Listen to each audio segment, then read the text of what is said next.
May I come in sir? पर दिल तो दिल्ली में है ना? Miss you. అడప గారు, సార్.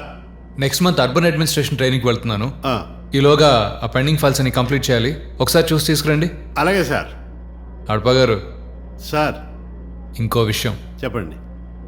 ఈరోజు సాయంత్రం మీరు ఫ్యామిలీతో సెకండ్ షోకి వెళ్ళాలి. ఆ, ఆ, ఏ సినిమాకి వెళ్తున్నారో చెప్పండి, టికెట్లు చెప్తాను. అంటే ఇంట్లో చుట్టాలు ఉన్నారండి. కమాన్ ప్రసాద్, టికెట్స్కి ఏం ప్రాబ్లం లేదు. చుట్టాలతో కలిసి ఎంజాయ్ చేయండి. అంటే మా ఆవిడతర చుట్టాలండి. ఈరోజు కొంచెం కష్టం. రేపు పర్వాలేదు.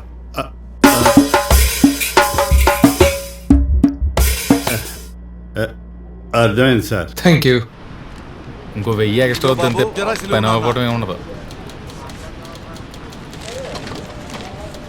ఏంటి బంధులేరు, ఇల్లు కట్టుకోవడానికి మున్సిపల్ పర్మిషన్ కావాలా?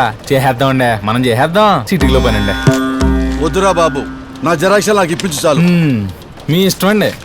చాలా పెద్ద తలనొప్పి వస్తుంది బాబు. ఫస్ట్ లాయర్ దగ్గర లీగల్ ఒపీనియన్ తీసుకోవాలి, తర్వాత ఒరిజినల్స్ అన్ని అడ్వకేట్ దగ్గర రిజిస్ట్రేషన్ చేయించాలి. దానికి సేల్ భూమి పట్ట, పన్ను, మీ బర్త్ సర్టిఫికేట్, మీ నాన్న డెత్ సర్టిఫికేట్, అప్పుడు తనకాలు లేవు ఎన్ఓసి, చట్ట సై పరిశీలన నుంచి వారసత్వ భూమా పట్ట భూమా తేల్చి సర్టిఫికేట్ ఒకటి, 3 years బ్యాంక్ స్టేట్మెంట్, భూమి ఈసీ అయితే 3 న్యూస్ పేపర్లో ప్రకటనలో. ఇవన్నీ పూర్తి అవ్వాలంటే మినిమం 3 నెలలు పడుతుంది. కానీ నాకు 30,000 ఇచ్చి ఇదంతా మర్చిపోండి, వారం రోజులు మీ పని అయిపోద్ది. 30,000 కావాలా? తినేద్దామనే.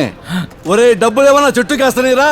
నా దగ్గర తింటున్న డబ్బులు నీ వల్ల కాదురా తాత్కాల్. అయ్యి బాబు, మీరు ఆగండి బాబు, ఇందులో నాకు 1 రూపాయి మిగలదండి. రూపాయి తినకుండానే కాలవతల మెరక మీద 10 ఎకరాల పొలం కొన్నావా?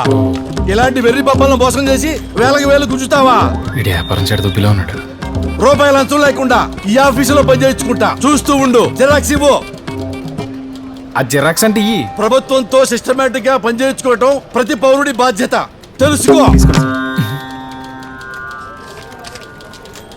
వెళ్ళండి, మళ్ళీ ఇక్కడికే రావాలి. మెంటల్ పంతులండి, బాగా చేదస్తం పెరిగిపోయింది ఈ మధ్యన. ఇందులో అంత తగ్గిందండి. ఇటేయండి, నాకు కూడా డబ్బులేని సెట్లకి అవుతుందండి.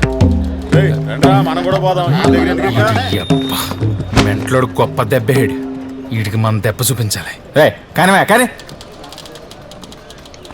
వీడికేంటి శీతాకాలం పొద్దున్నే సెమట్లెట్టేని. ఇక్కడ ఏదో బిజినెస్ దొరికేలా ఉంది, పట్టుకుందాం. నమస్తే అడపగారు. నమస్తే. సిరక్ట్ ఇవ్వండి. కింద ఉన్న ఏరుకో. ఏంటంటే బాగా సిరాక్ మీద ఉంటున్నారండి. ఏం చెప్పను రా బాబా, జేసీగాడు కాలు తినేస్తున్నాడు. ఏమండి మళ్ళీ సెకండ్ షోకి వెళ్ళమని అడుగుతున్నాడు ఏంటి? అవునరా, ఆ ప్రమోషన్ కక్కుర్తిపడి సెకండ్ షోకి వెళ్తాను నేను ఒప్పుకున్నాను. ఇప్పుడు నా సరదా నాకు తీర్చేస్తున్నాడు. ఏమన్నా అంటే కోతిబొమ్మ మొహం చూపించి మూసుకోమంటున్నాడు. అయినా ఊళ్ళోని గెస్ట్ హౌస్ లో రిసార్ట్లు ఉండగా ఆడు మిమ్మల్ని బాధపడతాడు ఏంటండి? ఇది వరకు అలాగే చేసేవాడు రా బాబు.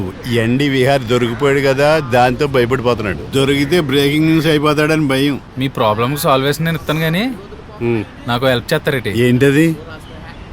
అదిగోండి, అక్కడ నుంచి ఫైల్స్ నింపుతాడు చూడండి, ఎర్రకొండ వేసుకుని. కింద కూడా ఫైల్స్ ఉన్న వాళ్ళు ఉన్నాడు. గుంటూరు పంతులు కాళ్ళు చెప్పులు అరిగిలే తిరిగిన ఆఫీసులో పని అవ్వకుండా చూడండి. అది నేను చూసుకుంటాను కానీ ముందు సలహా ఎవరా? కొత్తగా ఒక కుర్రోడు జాయిన్ అయ్యాడు కదండి సర్వం. ఆడి ఇల్లు ఖాళీయే కదా, పెంట్ హౌస్, పైగా బ్యాచులర్. అదేనండి దొరగారి తోటలు ఏమన్నా మేడా ఒప్పుకుంటాడంట.